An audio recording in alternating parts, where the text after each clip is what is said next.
乙部町固有の例えば時代図だとか、あと赤木とか、よその町では使われてないようなものを4人で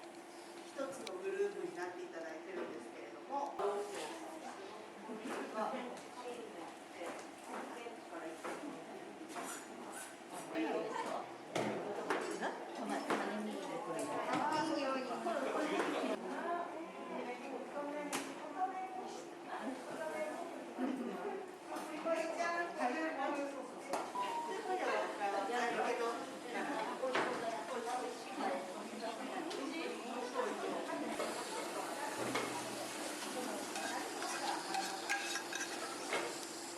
いつもの使い方と違っ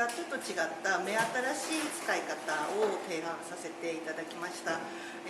乙部の美味しい食材を皆さんのこれからの食生活にもどんどん取り入れていってほしいと思います。